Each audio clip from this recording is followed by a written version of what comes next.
5 wrong, those 3 will not count against you, and then you still can get a perfect score. All right. Anybody, any housekeeping, as we say, questions? All right. So let's continue on from where we left off. Interactions within biological communities. We'll talk about a wide variety of those different interactions. When we're looking at communities, we're talking about all of the biotic factors or living things in a community and how they interact with one another and how they rely on one another. We are going to look at a lot of different ways species interact. We're going to explore in more details predation, parasitism, and mutualism. We'll get into defining those in a bit. And then we'll also talk about some of the traits or characteristics that benefit anyone in a community from dealing with these situations. We will also talk about competition for limited resources as well. All right, so a little bit about coevolution. The term coevolution means that when one species changes, it has an effect on a species that interacts or relies on that species. And then that species has to react to the species, the other species changing.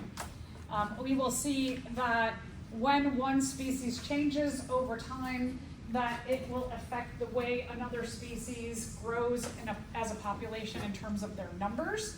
It will affect how the traits that are favored by another species grows and changes over time. And so we're going to get into what does all this mean, and we'll give you lots of examples. For this picture here, you can see that with the hummingbird, this species of hummingbird has a really, really long, skinny beak because the flower that it gets nectar from, the nectar is down here at the base of the flower. That is the thing that the hummingbird is most interested in eating from the flower. So having a really long beak fits into this flower and gets the nectar here at the end. If for some reason there's a drought and these flowers become much shorter, it could be that hummingbirds who have a shorter beak in this population are more favored, and then you can see that shift in characteristics over time that shorter flowers will favor shorter beaked hummingbirds. Longer flowers favor longer beaked hummingbirds. So as one species changes or evolves, another species is different characteristics change or evolve over time. And this is not a quick process either. That we might see flower length shrinking over time, and then the favored beak characteristic also slowly changes over time.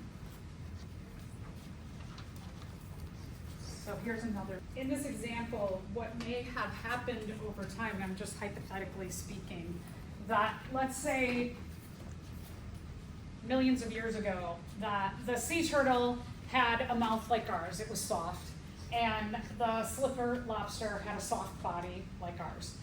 And the sea turtle, or let's say that the slipper lobsters, that they had a mutation in the population for a hard body. And the sea turtles with their soft mouths like ours were having a hard time eating any of the slipper lobsters now that had a mutation for hard bodies. So you've got two characteristics of slipper lobsters, soft body and hard body, and the hard-bodied ones were not getting eaten as much as the soft-bodied ones. They had this layer of protection. So if you're a female slipper lobster and you're looking at males to mate with and have offspring with, you're looking at soft-bodied who your kids probably are going to get eaten really easily by the sea turtles, or the ones with the hard outer covering who the sea turtles can't bite through. And so we call this sexual selection. Females will start to choose the males with the hard outer covering, and we see over time that more offspring or more individuals in the population are being born with hard bodies.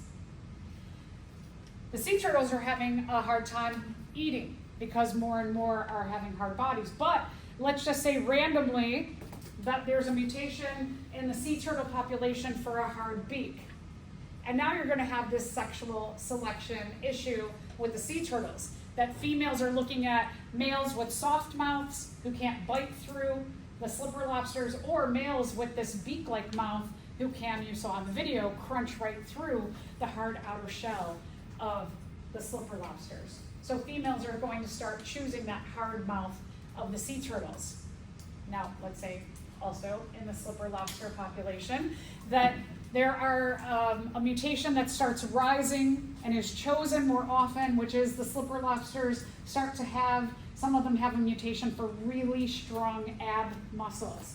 You saw as the sea turtle was trying to bite the slipper lobster that the slipper lobster was doing this, that it was crunching its abs and causing it to swim away very quickly, a quick thrust of swimming.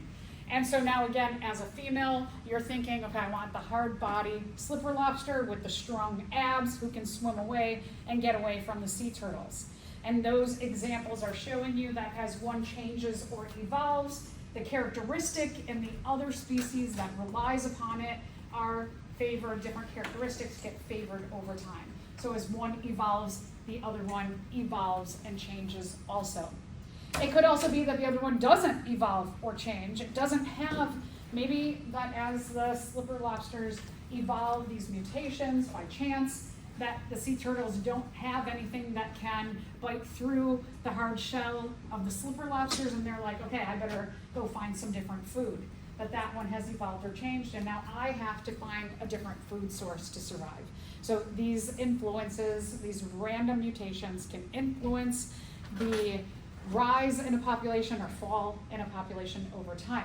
That we do see that in a community, when you have living things relying on other living things, that when you have these changes in characteristics, that individual groups or populations become environmental resistance for other groups or populations.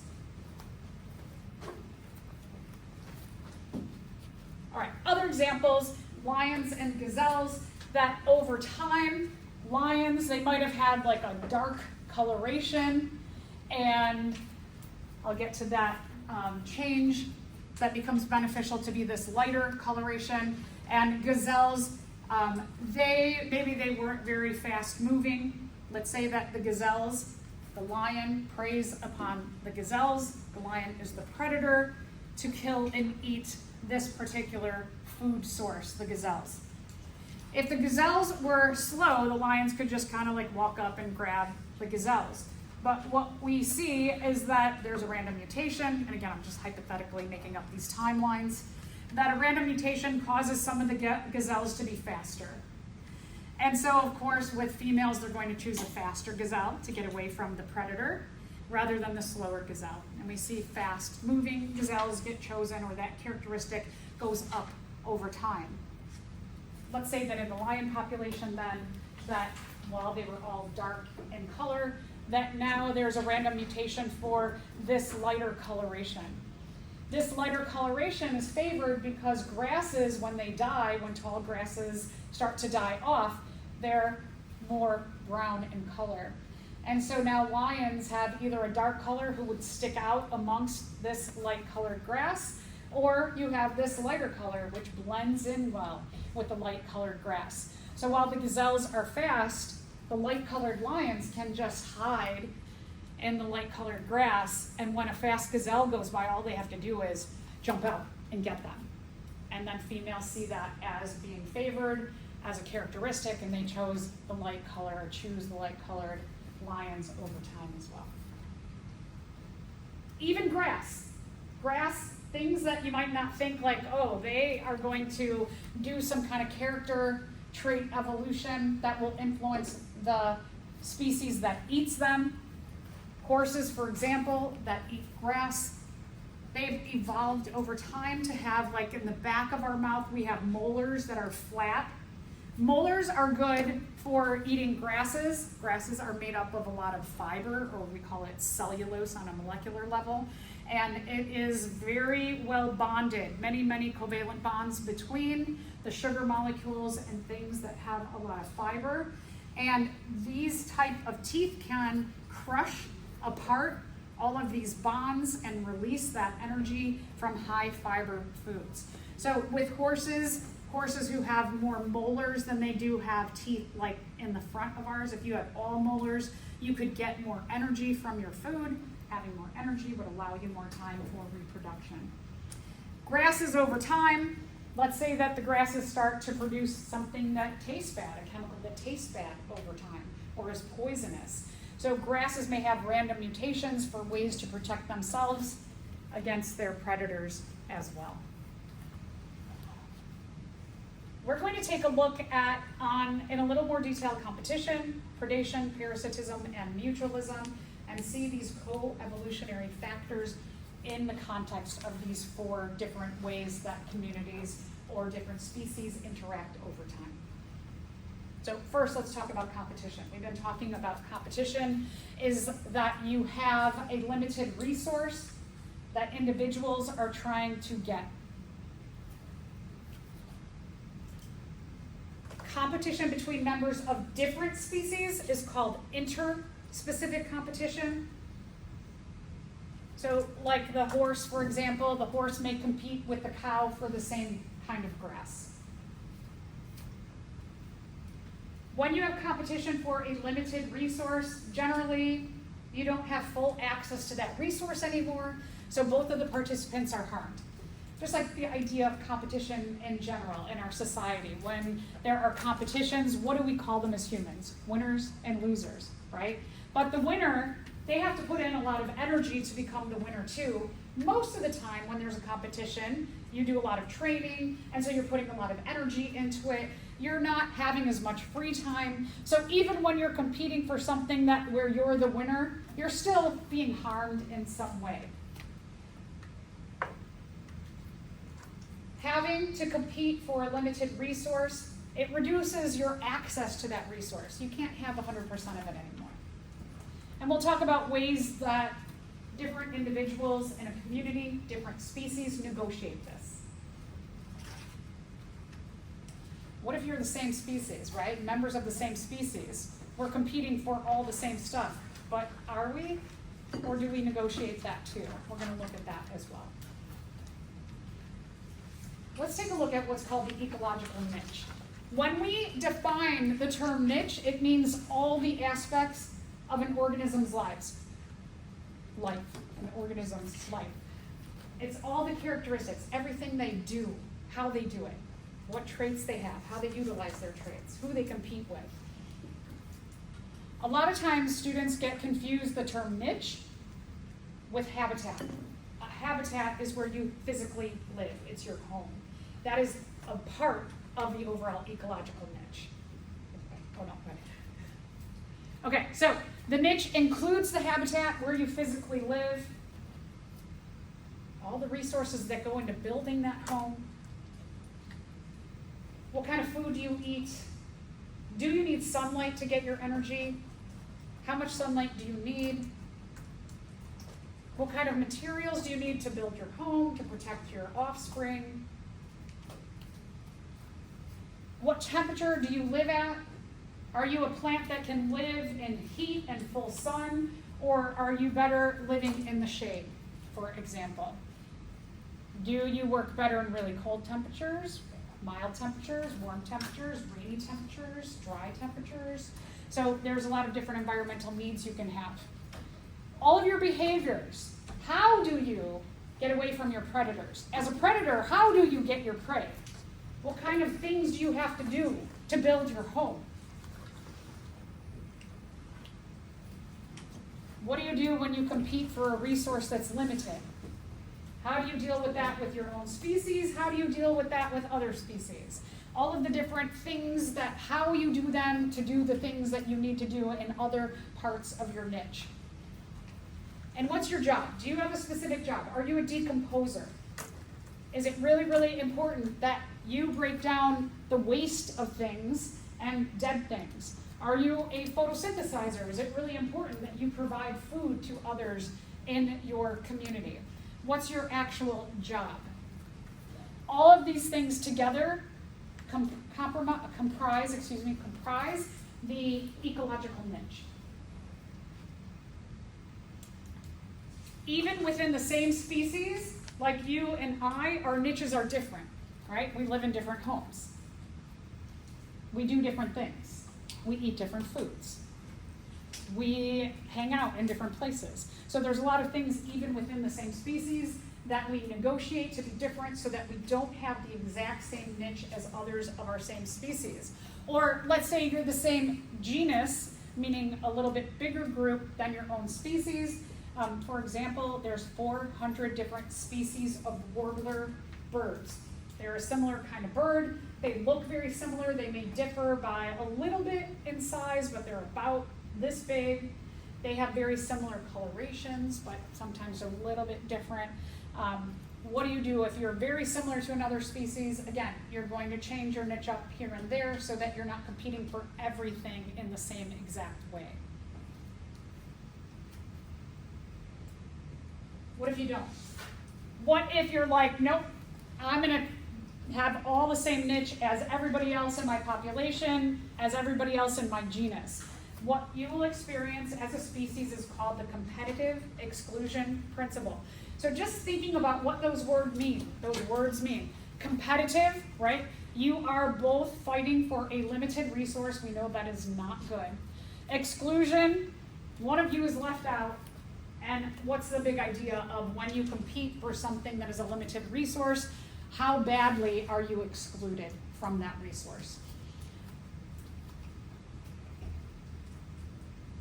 The organism or the group here that is better adapted to dealing with all of the access to all of the different parts of their niche will outcompete or do better at survival than the one that's like firm on, no, I'm going to compete for every single part of my niche.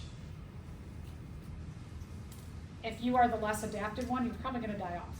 If you're just like, I'm going to compete for everything, that's too much competition.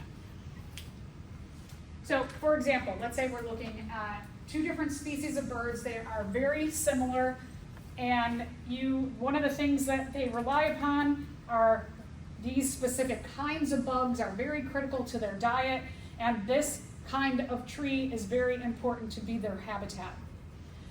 So with the yellow birds here, let's say they come to this tree and they're hanging out first, and that these red birds migrate into that area, and that they're the place that they used to live. It's changing a lot, and they find like, oh, as I was migrating, this is a better area. I'm just going to start staying here. So the red birds, they're going to start competing with the yellow birds for the bugs and the tree. If you are the yellow bird, one of the things that you can do is you can start hanging out maybe more in the grass area and in the treetop area. And the red birds, you can start hanging out in the middle. And so what we see happening here is that the two species, while they each would like to have full access to the tree and full access to the bugs, they start to negotiate. Yellow birds are going to be on the top and bottom, and red birds are going to be in the middle. And that way they both can access these two resources without harming their population members. A classic study about the competitive exclusion principle is two different species of paramecium. They both look like this. When they are in separate, to conduct the study, they put them in flasks. And so in a flask like this, when they put them into individual flasks and gave them this amount of space, they're in water, gave them X amount of food, what they found was the species did show the J-shaped curve at the beginning of the experiment, and as the amount of space in the water and inside the flask started to get crowded, they started to level off at a specific carrying capacity. And that both different species exhibited a very similar S-shaped curve. But then they dumped them all into the same flask. They put both species in the same flask. And what happened was the one that could reproduce more quickly and could get food more easily, showed this S-shaped curve. They did show it, let's say, at a lower carrying capacity. And the other one did this, where they showed the J-shaped curve, and then they crashed and died off when they put them into the same flask. This one was better adapted, did get to level off at a carrying capacity, but again, less than it normally would have, and the other one that was less adapted died off. So here you can see the results of that experiment. That you definitely have a great deal of competition here, and the blue, the more adapted one, the better adapted one survives. Natural selection favors organisms that have less competition to deal with. So the more ways you can negotiate different parts of your ecological niche, the better your survival as an individual or as a population. That's the way it goes. So limiting your competition for different parts of your niche is really, really key to your, again, individual survival or to the survival of a whole group. Oh, yes, for sure. There? Are we missing? Yeah. Each will occupy a smaller niche. Where did that go? I don't see it.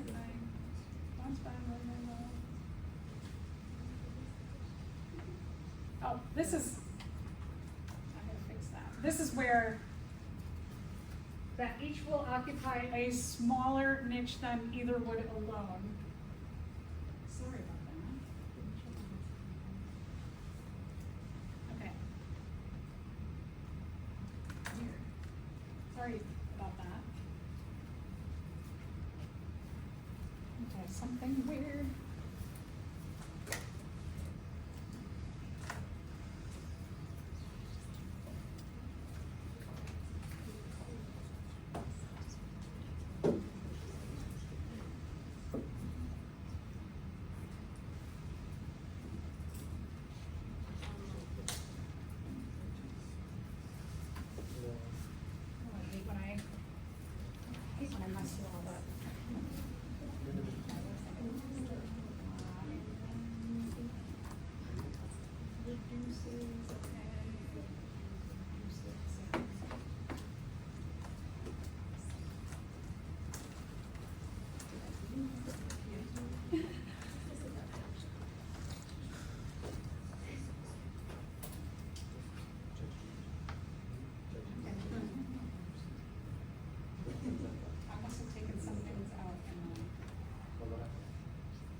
And now I probably have something in here that, okay, so let me like just go back and summarize all of this nonsense that I just did in the notebook. So if you have less competition, you survive better. More competition, you don't survive better. Natural selection or evolution favors organisms with less competition. Warblers, so back to my birds. Warblers are migrational birds, so that they are moving from like Canada all the way down to South America and back. And let's say that what they're looking for are pine trees at every stop. And when this one, so let's say the bay-breasted warbler gets to this tree first, and they're all hanging out in the tree. Maybe there's 30 of them, they're hanging out, and they're like, this is great, we got this whole tree to ourselves. We can eat the worms and bugs in there, and we can spread out and relax. But then the Blackburnian warbler, a group of them comes along, and they're like, uh-oh. After you have flown all day long, and all you want to do is eat and rest, do you think it's a good idea to fight, if you're this group, should you fight this group for the tree space and the food, or should you be like, all right, we're gonna be over here. Maybe they split it in half. And they're like, you guys can have the top, we'll have the bottom, everybody eat, rest, relax. and then another group comes. And then they're like, okay, we're gonna move over here, right? Another group, another group. And you've got 5 different groups that are interested in this tree for resting and for its food. And what these warblers just instinctively know to do is each take a corner or a part of the tree, so that after a full day of flying, they're not fighting, they just want to relax and they want to eat. Everybody has an easier time surviving. What we call this is, we call this resource partitioning. Partition means to share, to break up. So instead of keeping this whole tree and fighting for it, it makes a lot more sense to take your limited resources and share them. Because do 30 birds need the whole tree? No, they only need a little area of that tree. And so that all 5 species can share this tree, get what they need out of it, and relax and don't have to fight and jeopardize their survival. So that's what we call resource partitioning or sharing. Everybody clear? Let's talk a little about intra-specific competition. This is competition of members of the same species. That means that you likely have very, very, very, very similar niches. But as I mentioned before, like you and I, we're Homo sapiens, but we don't do all the same things, right? We do different things so that we don't have to compete for every part of our ecological niche.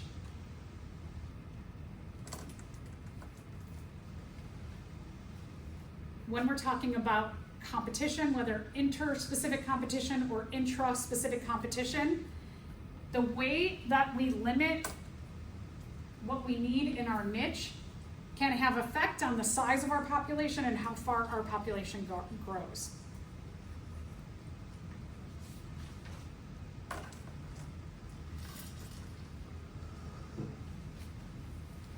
So resource partitioning is really key for survival of species and how much a species can grow and where it can grow to.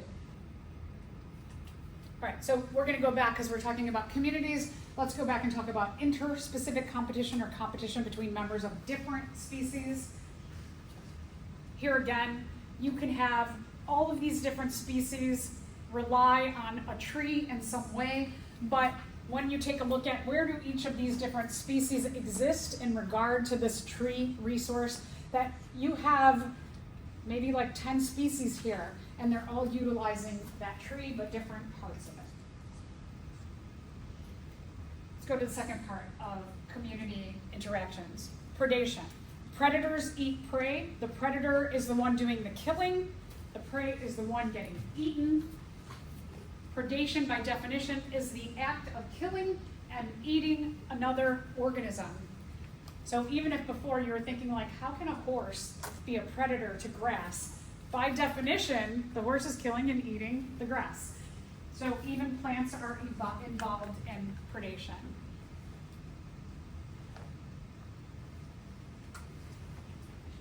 Maybe when you think about a predator, you'll think about like this, but again, like a horse eating grass is predation as well. In general, predators are much larger than their prey or much more numerous than their prey. Larger and less numerous than their prey. Sometimes predators will group up.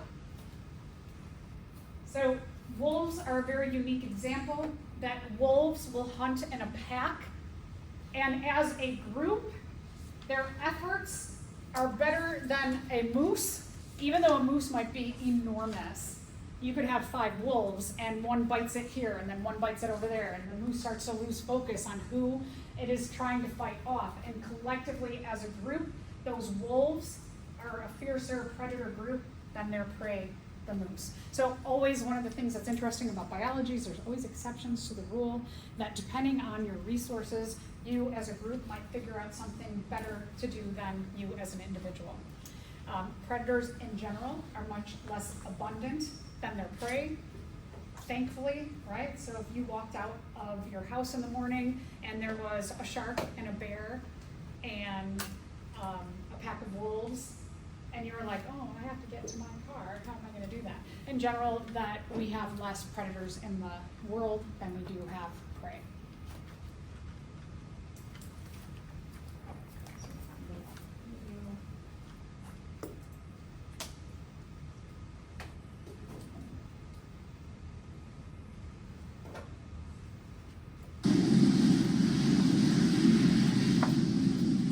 whale deliberately beaches itself in this way, or has perfected this method of getting back to the sea.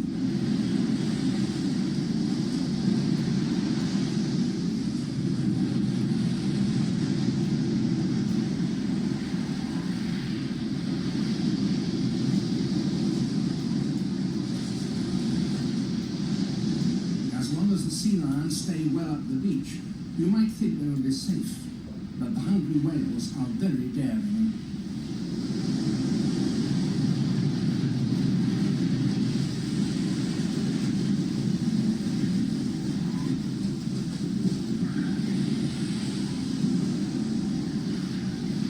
Now, several of the whales are hunting in at one of the whales, but was caught by another it probably hadn't seen.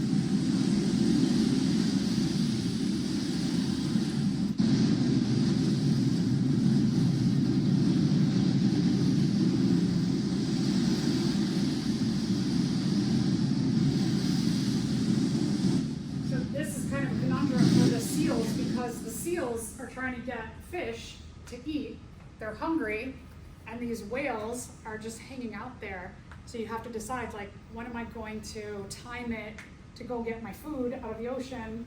Because you might have been thinking, well, why do they go in the water anyway? Well, there's food in the water. So you've got to figure all of that out with these giant whales there.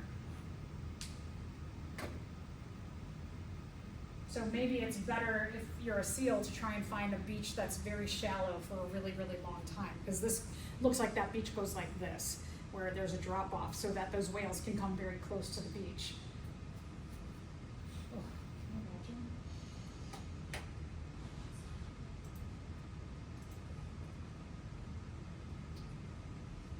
All right, so a little bit about predation and evolution. We're talking about coevolution. I gave you examples before of different predator-prey relationships.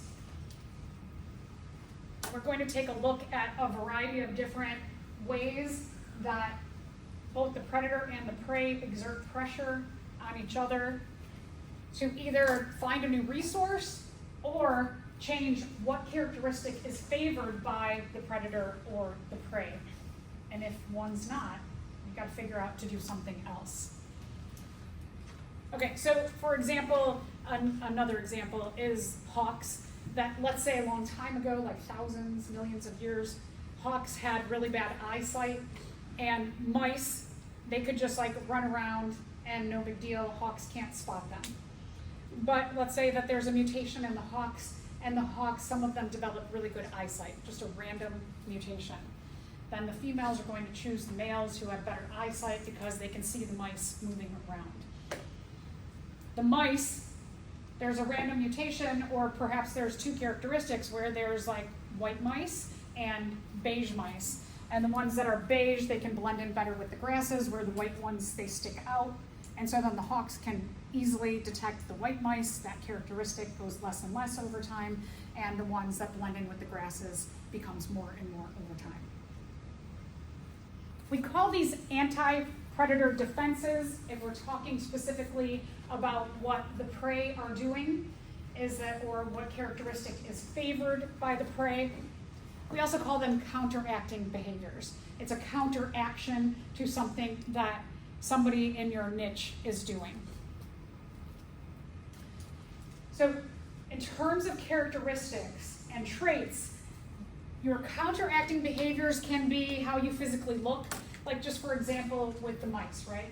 You have two different characteristics, white and beige, and the beige are better adapted to the situation of camouflaging or blending in so that the predator, the hawk, can't see them. It could be how you physiologically are inside, like the eye of the hawk. There's a physiological difference that gives her better eyesight in one part of the species than the other. And it could be your behavior. Could be that you're a mouse. What if you're a white mouse and you're really good at zigzagging? That you have really good moves. And so even amongst the white mice, one that just can run straight as opposed to one that zigzags, the one that zigzags as the hawk comes down and they can move quickly this way, they have a better survival than the white ones that just run straight. So we have a lot of different ways to look at traits or characteristics, how you look, your internal physiology, or your behaviors.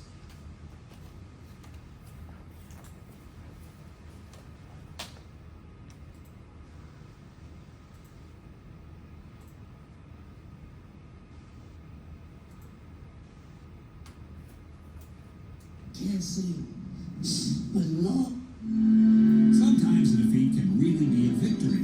Let's begin with this pufferfish, minding its own business in this calm river delta in Tanzania, Africa.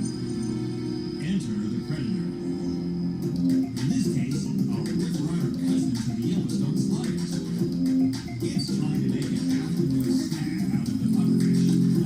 How tough will it be? The otter captures the puffer and sort of, nice. Okay, the truth is the puffer gulps water until it resembles a beach ball, and in the process transforms from a tasty morsel into a major pain. No matter what the otter tries, the puffer refuses to deflate himself. Naturally, the otter appears baffled. He set out to get a fish dinner, and instead he seems to be playing a ball game. The irony here is that the puffer is protecting both of them. The puffer has a poisonous gallbladder. If the otter actually ate the puffer, they both die. Puff Daddy survives, and the otter goes in search of another meal it can sink its teeth into. And if you notice, the pufferfish also had little spines on it too, so even if it caught the pufferfish, it could inflate itself even a little bit and those spines would stick out. So the pufferfish has a lot of those counteracting behaviors against its predator. And then bats and moths. So we're gonna go through like evolutionary time. Let's say that all of this is happening over 10,000 years. Bats, if you know the term blind as a bat, bats sometimes are completely blind or they have very bad eyesight. And so what they rely on to find things in the dark is they rely on sonar. Sonar are kinds of sound waves that they send out these sound waves, they hit stuff, and the way that those sound waves bounce back gives them an actual picture of what's out there. Bats can send out sonar to figure out where moths are, something that they like to eat. Moths that had very simple ears that could hear sonar, because typically you can't, we can't hear that, but moths in the population who had simple ears, who could hear maybe a little bit of like, know that there's a bat out there that is hunting them, and they know the direction the bat is in, so they can start to fly to a different area. Bats start to change their echo frequency. Well, they don't change it, but let's say in the population, there are bats who have a high frequency and a low frequency, that the moths can hear the high frequency, but those who have evolved a mutation for a low frequency sound, they have an easier time hunting the moths, and the moths can't hear that one. So moths, what they started doing is they changed their behavior. Instead of being quiet, they start to do these clicks. And when they make these clicks, it interferes with the picture that's sent back in the sonar back to the bats. And the bats are like, well, what if we just be quiet? We don't send out the sonar, we just listen for the clicks. So all of these kind of back and forth changes between the two influence the traits that are favored, how big your population is going to be depending on how much you can eat or get eaten. So lots of different influences or co-evolutionary factors here.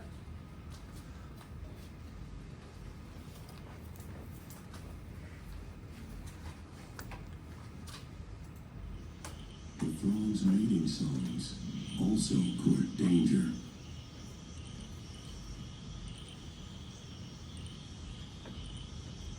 A fringe-lipped bat emerges from his shelter. The frogs are playing his favorite tune. Some frogs are poisonous, but the fringe-lipped bat comes hardwired to distinguish the call of dinner from the clamor of death.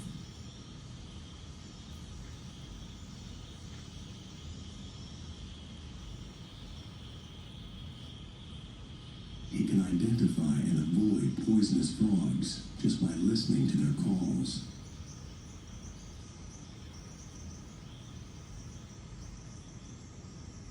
He pauses and then goes for the kill.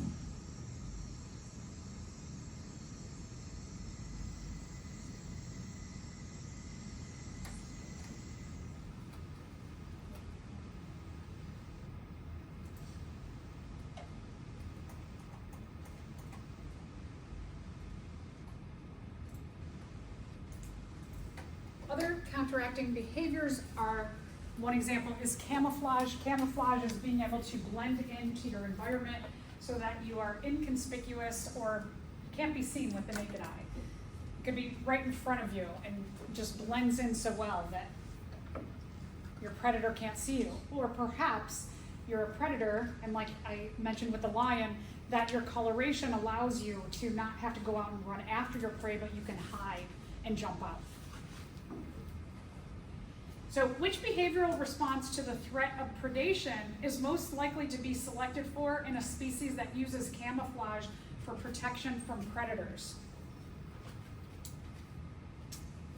So one, a quick escape response. B, sudden display to startle the predator. C, cooperative behavior. D, behavior that mimics the behavior of the predator. Or E, motionless behavior. Yeah, so E, the motionless behavior. The more, if you have camouflage, if you're able to blend in, you don't want to be able to necessarily rely on that. You have the ability to just stay still and not spend any energy, just let the predator go on by. Here's different examples of camouflage. Here you can see a frog and its coloration blends in with mud and leaves, dead leaves. The Arctic fox, the majority of the year is white in color, but when there is a short growing season, they will have this mottled color and a stripe. The striping and that mottled color allows them to blend in with the branches of trees. And then this is a flatfish. So these are the eyes right here, and this is the mouth, and the tail comes down here. And you can see they have really amazing ability to detect the coloration around them and to change their skin to blend in. Oh, okay. So here's another example of a flatfish that you can see likely has never experienced a checkerboard before, and while it's not perfect, I think it's pretty darn amazing that they can be like, oh, I've never experienced this, and I can make myself black and white.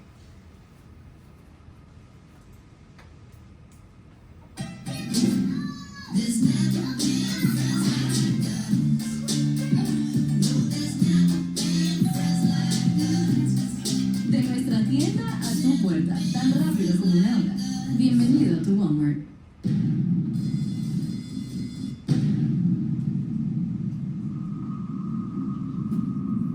Flounder. The very word makes the fish seem helpless and confused. That's just what they want you to think.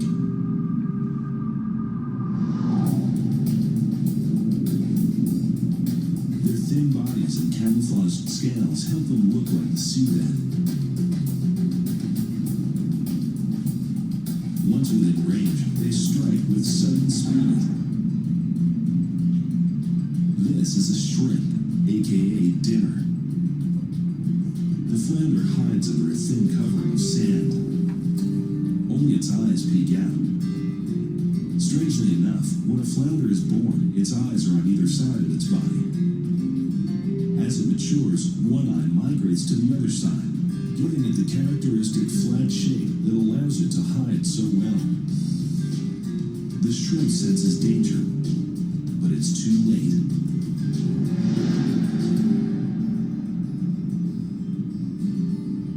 But the flounder's hungry movements don't go undetected.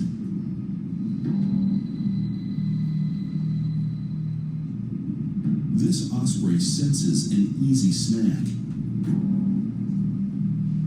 The flounder attempts to disguise itself again, but the sands are too sparse and the water too shallow.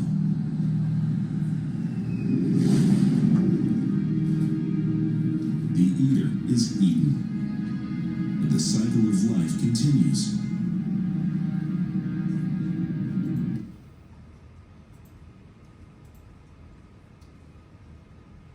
So you can see predator or prey can use camouflage. And just like snakes, who are known to be pretty good predators, snakes have a coloration that allows them to blend in with their environment. And they also have all of these stripes and different colors on them to break up the body pattern as well.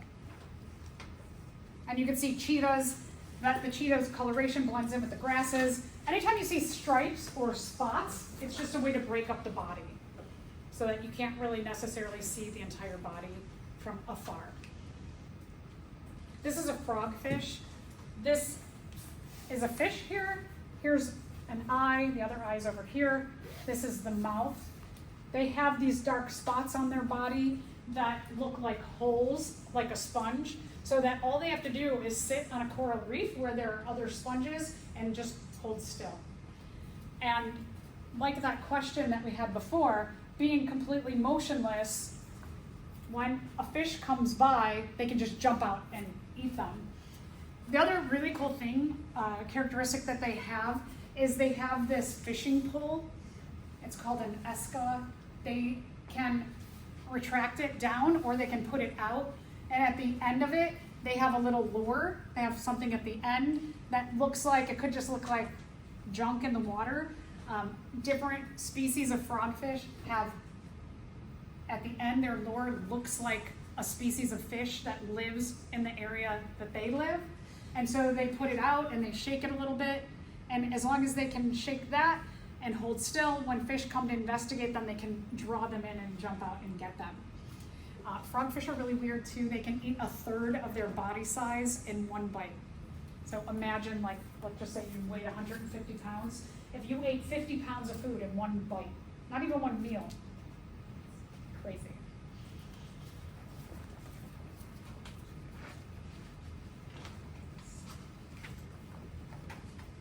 Showy way to say to everyone in your community, hey, I'm super poisonous, don't eat me. So they want to not blend in. They want to do the absolute opposite of camouflage. These are called poison arrow frogs. Sometimes they're called poison dart frogs.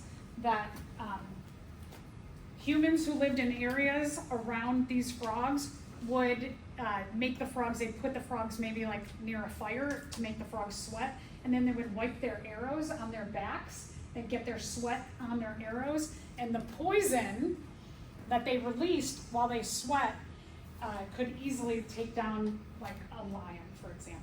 Well, I don't know if lion would be, but something bigger, a big predator. There's also a counteracting behavior called mimicry, and just like the name says, you want to resemble something else. And mimicry can be very simple to very advanced. So for example, it could be that you're a cactus and your coloration and your spines resemble rocks. Or it could be a little more advanced where you are on this tree here. The tree naturally has spikes on it that are this color, but the species of insect blends in exactly like the spines. So if you are a predator, you don't know, is this a soft tree hopper or is it a spike that is going to go right through my mouth and into my brain? Batesian warning or mimicry, or sorry, I should say Batesian warning mimicry is the evolution of evolving to look like something poisonous. So you yourself are not poisonous, but if you're similar, maybe you're in the same genus, the same bigger group than species, and you look very similar to something poisonous, then you could hang out by that poisonous thing and your predators will be like, I don't know which one is not poisonous and which one is, so you can get avoided.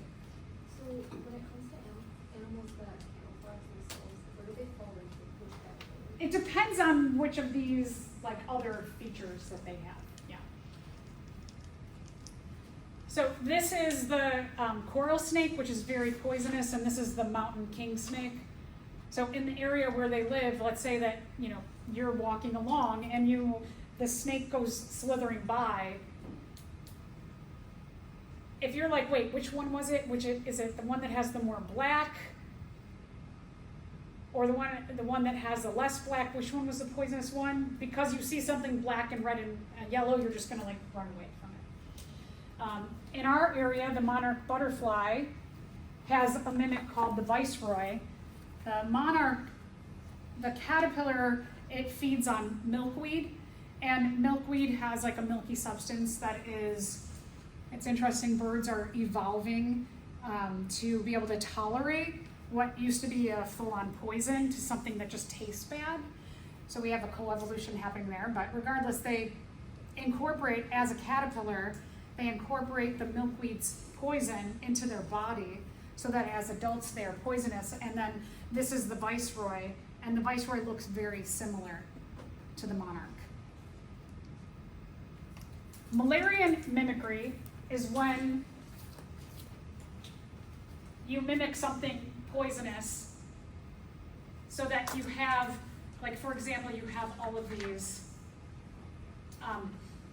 different species. So I should say that the difference is that when we're talking about Batesian, one species is mimicking another one-on-one poisonous, whereas with Malarian mimicry, if you are a brightly colored frog and you know that there's poison arrow frogs, all the frogs with bright colors will hang out with the arrow frogs, and so you have these larger numbers of species mimicking one group or one species.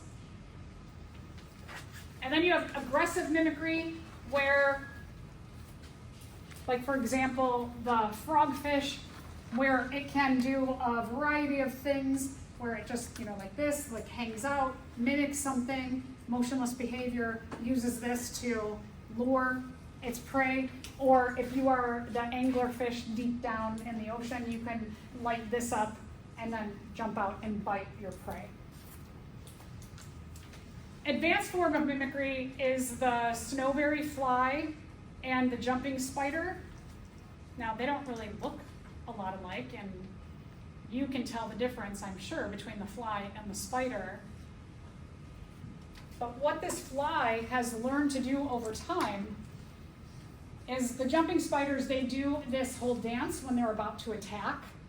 And so one of the things that fly has figured out, that the pattern on its wings kind of looks like legs of a spider. So see how you have that pattern? So what they do is they turn around and they show their wings, and then they do the same. They've learned that same dance that makes them seem like a more aggressive predator than they actually are. This is called startle coloration, where you have spots on a place on your body that maybe that place gets bitten off and it's not that big of a deal. The eye spots make it look like you are a bigger predator or a bigger organism than you actually are. So the peacock moth, these wings are most important for flying.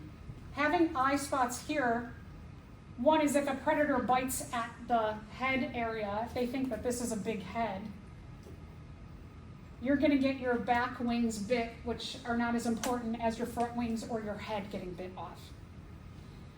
If you're a bird flying over, you might just, like quickly as you're flying, see these big, like what looks like two big eyes, and you think, oh, that's a big creature down there. I don't want to fight that big creature.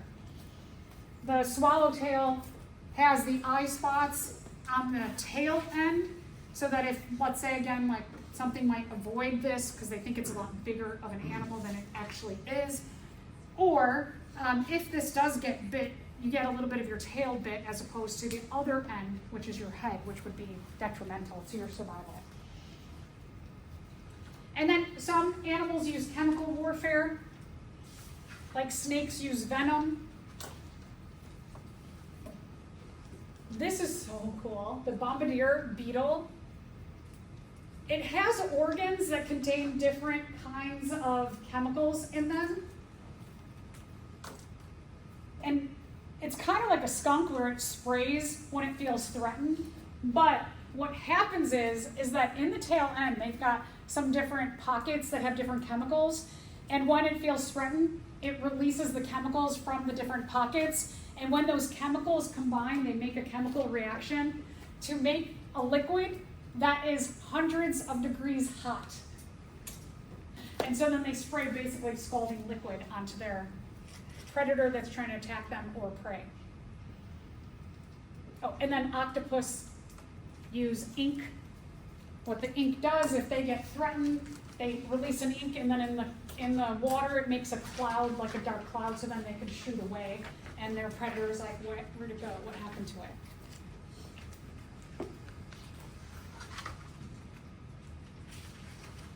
As I mentioned before, plants also can be involved in this. Herbivory is the act of eating plants. So if let's say you're a vegetarian, you're still considered a predator because you do eat and kill something that is alive. As I mentioned before, plants have all kinds of adaptations that they make as well to avoid their predators. Could be spikes, could be poison, could be high fiber. They're just difficult to digest.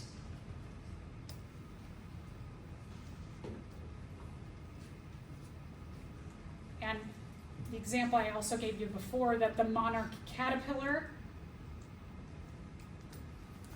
eats the poisonous milkweed, but instead of getting sick from that poisonous milkweed, it incorporates the poison into its body as a juvenile and an adult. Much smaller than ticks.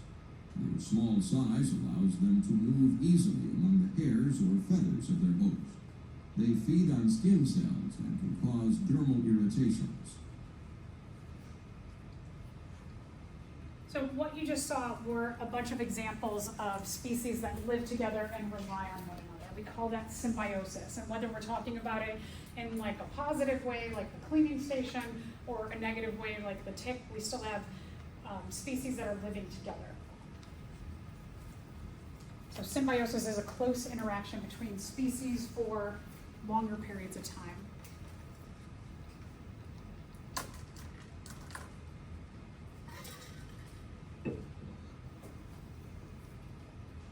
Symbiosis includes parasitism, like the tick and the mites. By definition, it's something that lives in or on another species for an extensive period of time, trying to go unnoticed. They don't want to kill their host, they want to live off of their host. Mutualism, both species benefit, like the grouper and the fish, the cleaning fish. They both get, the grouper gets cleaned, the fish get fed. And then this depends on your ecology class or the textbook, if this is included. It's kind of funny, there's a lot of controversy around this idea of commensalism, that some people believe it can exist and some people don't believe it exists, where by definition it's where one species benefits from the relationship and the other doesn't benefit, nor are they harmed. And a lot of ecologists think there's no way that the other one doesn't benefit at all. So I just put it in if you come across it in the future. So parasitism, the thing that is not benefiting in this relationship is the host.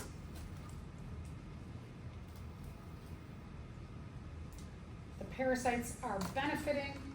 The parasites try and go unnoticed for a long time. They want to live off the host without weakening or killing it completely.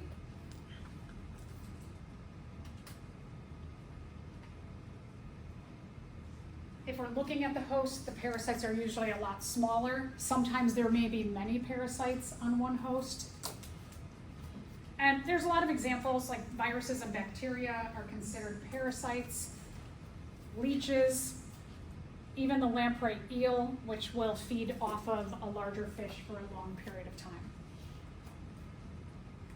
Mutualism is where both species benefit from this extended relationship.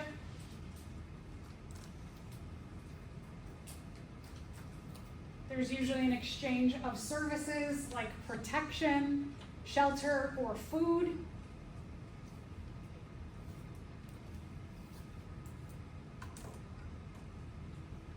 The classic example that's usually used to signify mutualism is the clownfish in the anemone. You have a picture of it on your page there. That the clownfish will protect the anemone from predators. It lives inside of the anemone, and it will not only provide protection, but when it eats, it will purposefully drop food onto the anemone to feed the anemone. The anemone itself is poisonous. So it protects the clownfish. The clownfish, they're not exactly sure how it happens and why a clownfish can live in an anemone and other fish can't, but they believe that it becomes either it is immune to the poison or it incorporates the poison into its slime layer so it doesn't feel it over longer periods of time. The anemone will also share food with the clownfish and it provides a home to the clownfish.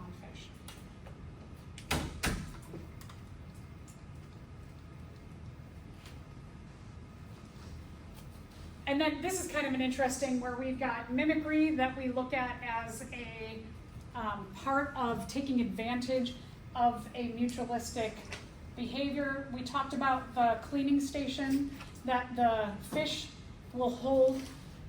They have a mimic, these cleaner gobies have a mimic of a saber-toothed blenny who looks similar enough, but the saber-toothed blenny will join in the cleaning station, and instead of just like gently picking off parasites and cleaning the host animal or the other animal, they'll actually take chunks of flesh from the animal. And then last thing I want to talk about is the keystone species. This is a species in an ecosystem that has a very, very, very important role on the entire community's health. If something happens to this species, usually the entire community or the entire ecosystem begins to fall apart.